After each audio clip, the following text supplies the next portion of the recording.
You see, a counsellor obviously would work in a completely different way. Counsellors do go back to childhood. They do go back and they want you to talk and you go through it and everything. But because they would say, well, surely some problems, some phobias are deeply ingrained. We're only hardwired to be afraid of two things, Mark. Fear of falling and fear of sudden loud noises. Everything else is learned behaviour. It's which we've either experienced ourselves or transferred to us from someone else. So if we go back to the memory, make it so that looking at that memory or reliving that memory, revisiting that memory, is like looking at someone else's holiday pictures. So in other words, you can see that it happened, but there's no emotion attached to it. If there's no emotion attached to it, then the fear isn't there either. We don't need to know why it happened. We just need to know how you do it now, because it's not happening today. Unless that guy is standing outside with the gun, the fear is a construct. It's not real today. The cause of it, the rationale for it being there, isn't real today. So there's no point going back and talking about what you might have had for your breakfast the day it happened. Now, with that lady who hadn't left the home since she was 14, for 14 years, she hadn't been out since she was 17 years old, and like the driving phobic granny who was suddenly racing a Ferrari, which is just amazing. I do like that one. Is that true? I mean, literally, she was scared of driving, and you got her into a Ferrari. She was scared of driving, and she has a little mini car, and she'd been terrified to drive it because she was almost in an accident 6 months before or something, where I think it was like a lorry or a bus had cut her off and she'd slammed on the brakes, and she basically got held in a fright. And I was scared to get in the car, and just for a bit of fun, to be honest, she was completely fine, and we went out for a drive around the town that she lived in, and I was driving home, and happened to pass a car racing circuit, and there was the big sign up for like the Ferrari driving experience, the kind of thing, you can pay some money and have a few laps in the Ferrari, and I thought, interesting, and coincidentally, that day or the next day, a journalist from one of the national newspapers called me to see if I had any really good stories, and that was sort of the one that was still in my head. So I we set it up and took her to the racetrack, put her in a bright red Ferrari, and off she went. Quite the thing. Fantastic. I love it. Just the fear wasn't there. Yeah, exactly. It was fun. You turned what was a phobia into something she that was loved fun. it. I remember screaming down the back straight with her in the sort of, I think she got about as far as third gear, and it was doing about 90. She goes, it goes a little bit faster than my Mini. She started shouting over the revs of the Ferrari. Brilliant. I'm talking to Ali Campbell, who's widely accepted in the media world as the UK's leading life fixer. Now, as I was saying, something like that, something where somebody's scared because they haven't been out for 14 years or scared of driving.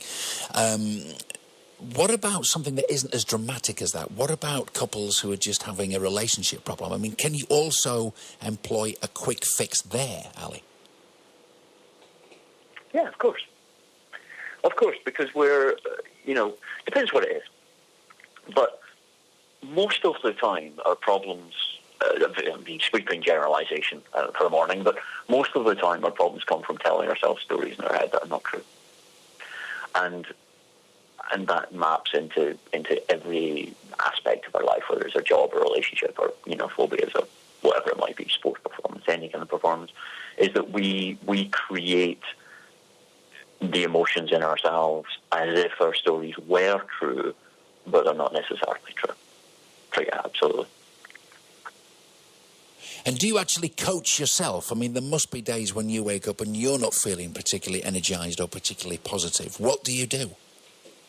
Yeah, absolutely. And being a master of this stuff is, to me, it's not about immunising yourself from life. It's about being able to make good, consistent choices regardless of what's going on around you. Because, the world can be going to pot and you can still be okay. And when you recognise that, it actually gets a whole lot easier. And I don't mean this to sound some kind of, flippant, I'm okay, pull up the ladder kind of thing.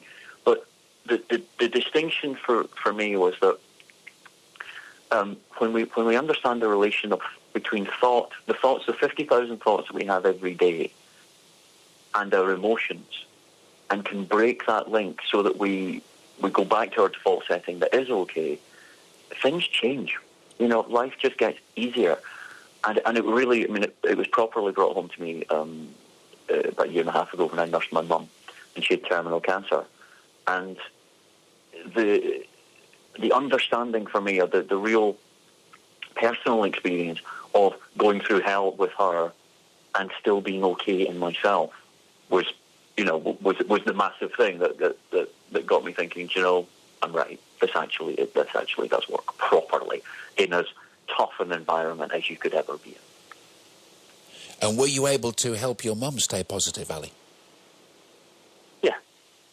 She was, she absolutely went through hell with her. She had ovarian cancer that spread to her bowel, and we got about 5 months with her. We should have had 5 days, and how she managed to make it as long as she did is something of a miracle to everyone. Wow. But on the when she actually passed away, it was a horrific time, but it was the last lesson that she had to teach me, and it was that actually I was okay, and between us our relationship was complete. There was nothing left to say, there was nothing left to do, it was complete, and it was precious. It was the last lesson she had to teach me. Yeah. So, Ali, what are you involved in at the moment? You've written books before. Have you got anything out at the moment that we should be grabbing and reading? Well, we've got a relationships book for men called More Than Just Sex. Because, yes, guys, there is more than just sex, which is a sort of fairly irreverent NLP, hypno life coaching approach to relationships, where I actually went out and asked a lot of women what they were looking for in a guy, and what they would find attractive, and how they'd want to be approached, and then wrapped a lot of technique into it as well. So that's out there, and we're also doing a phobia day coming up later in the year, which will be a world record attempt. So we're not even sure what the number is, but we're going to try and break it for the largest number of phobias ever cured in the one place on the one day. Now, that's going to be bonkers. Can you imagine the number of things we're going to have backstage? Rats, cats, dogs, mice, snakes, spiders, baked beans, buttons, a helicopter. Amazing. Well, just before we go, just give us a quick fix right now. Just say people are listening to this and they're feeling okay, but they're not feeling like inspired for the day. Just give us something just to take us through the day, Ali. Here's the thing. I want you to, as you go through the rest of your day, just notice that when you have thoughts, right? Now, we all have about 50,000 thoughts every day. Most of them are on repeat. But when you notice, when you find yourself caught up in your head, telling yourself a story, they walked in the room and looked away, that means they don't like me. That kind of thing, where you're making a cause-effect relationship in your head. Most of us do it every single day, many, many times. Just notice, stop yourself and say, okay, cool. Is that true? Could be true. Do you know what? Am I just making that up? Because as soon as you break that habit, your life changes. Because your brain can't determine between real and imagined. And if you're living in that place in your head, you're not living in your life. So catch yourself. Catch yourself when you're thinking, when you're just making stuff up, and ask, definitely true? Could be true. Am I just making that up? And you'll notice your life feels different. I'm going to use that all today. I'm going to use it. Excellent. Very cool. Ali, great to talk to you. We could go on for hours. We really could. I find it absolutely fascinating. Congratulations on your career so far, and I'm sure you're just going to keep on inspiring, keep on writing.